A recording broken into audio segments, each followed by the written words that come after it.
नमस्कार मित्रांनो. आज आपण 7वीच्या इतिहासाचं पुस्तक बघूया. मध्ययुगीन भारताचा इतिहास. या पुस्तकाच्या नावावरूनच कळत आहे की आपल्याला या पुस्तकामध्ये मध्ययुगीन भारताचा इतिहास बघायला मिळणार आहे. अतिशय महत्वाचं पुस्तक ठरणार आहे आपल्यासाठी. चला तर मग या पुस्तकाला सुरुवात करूया. पुस्तकाच्या सुरुवातीलाच आपल्याला भारताच्या संविधानातील प्रस्ताविकेबद्दल माहिती दिली आहे आणि प्रस्ताविकेवर नेहमी आपल्याला पॉलिटीमध्ये प्रश्न विचारल्या जातेच. तर बघूया आपण प्रस्ताविका. आम्ही भारताचे लोक, भारताचे एक सार्वभौम, समाजवादी, धर्मनिरपेक्ष, लोकशाही, गणराज्य घडवण्याचा व त्याच्या सर्व नागरिकास. बघा, प्रस्ताविकेमध्ये कोण बोलत आहे? आम्ही भारताचे लोक म्हणजेच आपण भारताचे लोक म्हणत आहोत. काय म्हणत आहोत? भारताला आपल्याला कसं घडवायचं आहे ते आपण सांगत आहोत. कसं घडवायचं आहे? सार्वभौम, समाजवादी, धर्मनिरपेक्ष, लोकशाही, गणराज्य या प्रकारे आपल्याला भारताला घडवायचं आहे. हा क्रम लक्षात राहू द्या. आपल्याला हा क्रम विचारला गेला आहे. आधी सार्वभौम आहे, समाजवादी आहे की धर्मनिरपेक्ष आहे? या प्रकारे आपल्याला विचारलं गेलं आहे. म्हणून लक्षात राहू द्या. आम्ही भारताचे लोक, भारताचे एक सार्वभौम, समाजवादी, धर्मनिरपेक्ष, लोकशाही, गणराज्य घडवण्याचा व त्याच्या सर्व नागरिकास. बघा, नागरिकास सुद्धा काही द्यायचं आहे आणि सर्व नागरिकास काही द्यायचं आहे. बघा, तर काय द्यायचं आहे? सामाजिक, आर्थिक व राजनीतिक न्याय द्यायचा आहे. विचार, अभिव्यक्ती, विश्वास, श्रद्धा व उपासना यांचे स्वातंत्र्य द्यायचं आहे. दर्जाची व संधीची समानता द्यायची आहे. सर्व नागरिकास काय द्यायचं आहे? न्याय, स्वातंत्र्य आणि समानता द्यायचा आहे. हा क्रम सुद्धा विचारला गेला आहे. लक्षात राहू द्या. आधी प्रस्ताविकेमध्ये काय दिलं आहे? न्याय, आणखी त्यानंतर स्वातंत्र्य आणि नंतर समता. आणखी याच्यामध्ये कसा प्रश्न विचारला जाऊ शकते? न्याय आपल्याला कोणते द्यायचे आहे? या प्रकारचा सुद्धा प्रश्न विचारला गेला आहे. सामाजिक, आर्थिक व राजनैतिक न्याय नागरिकांना द्यायचा आहे. स्वातंत्र्य कोणत्या प्रकारचे? भारतीय नागरिकांना द्यायचं आहे. विचार, अभिव्यक्ती, विश्वास, श्रद्धा व उपासना यांचे स्वातंत्र्य द्यायचं आहे. हे सुद्धा विचारलं गेलं. लक्षात राहू द्या. आणि समानता कशाची? दर्जाची व संधीची समानता. या प्रकारे ही माहिती लक्षात राहू द्या. माहिती छोटीशी आहे, पण यावर वारंवार प्रश्न विचारले गेले आहे. समोर बघूया.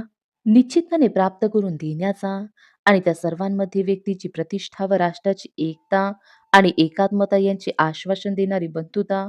बंधुता कशी दिली आहे बघा? त्या सर्वांमध्ये म्हणजेच सर्व नागरिकांमध्ये व्यक्तीची प्रतिष्ठा व राष्ट्राची एकता आणि एकात्मता यांचे आश्वासन देणारी बंधुता दिली आहे. हा क्रम लक्षात राहू द्या. आधी न्याय दिला होता, त्यानंतर स्वातंत्र्य, त्यानंतर समानता आणि नंतर बंधुता. सर्वात पहिले काय दिलं आहे? न्याय आणि सर्वात शेवट बंधुता दिली आहे. हे लक्षातच राहू दे. आपल्याला खूपदा विचारलं गेलं आहे.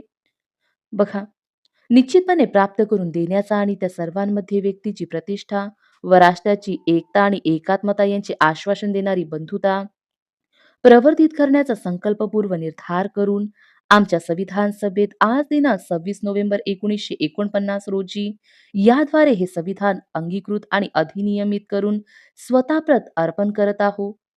बघा, आपलं संविधान कधी अंगीकृत आणि अधिनियमित केलं आहे? 26 नोव्हेंबर 1949 रोजी.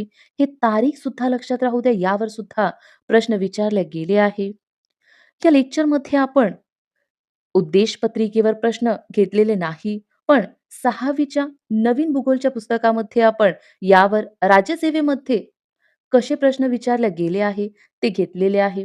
त्यामध्ये नक्की बघा. कारण आपण यामध्ये बघितलं तर हे लेक्चर लेंदी होईल. अनुक्रमणिका बघूया. पहिला पाठ बघायचा आहे भारत आणि जग. दुसरा पाठ प्रादेशिक सत्तांचा उदय. तिसरा पाठ बघायचा आहे आर्थिक, सामाजिक व सांस्कृतिक जीवन. चौथा पाठ आहे दिल्लीची सुलतानशाही.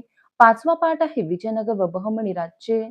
बघा, विजयनगर व बहमनी राज्यांवर आपल्याला राज्यसेवेमध्ये प्रश्न विचारल्या गेले आहे, म्हणून आपल्यासाठी हा पाठ महत्वाचा आहे. सहावा पाठ बघायचा आहे धार्मिक समन्वय. समोरचे पाठ बघूया आपण. सातवा पाठ आहे मुघल सत्तेची स्थापना व विस्तार. आठवा पाठ मुघल सत्तेचा विस्तार. हे दोनही पाठ आपल्यासाठी महत्वाचे आहे. नववा पाठ बघायचा आहे नव्या सत्ता केंद्राची निर्मिती. 10वा पाठ मुघलकालीन समाज जीवन 11वा पाठ आहे. शिवपूर्वकालीन महाराष्ट्र 12वा पाठ आहे. स्वराज्य स्थापना 13वा पाठ बघायचा आहे. मुघलांशी संघर्ष 14वा पाठ आहे. स्वराज्याचा कारभार 15वा पाठ बघायचा आहे. रयतेचा राजा 16वा पाठ आहे. मराठ्यांचे स्वातंत्र्य संग्राम 17वा पाठ आहे. मराठी सत्तेचा विस्तार 18वा पाठ. पानिपतचे तिसरे युद्ध 19वा पाठ आहे. मराठी सत्तेचे आधारस्तंभ. हे 19ही पाठ आपल्यासाठी महत्वाचे आहे. या पुस्तकातून आपल्याला एक्झाममध्ये प्रश्न बघायला मिळणारच, म्हणून लक्ष देऊन बघा या पाठांवर. चला तर मग आपण पहिल्या पाठापासून सुरुवात करूया.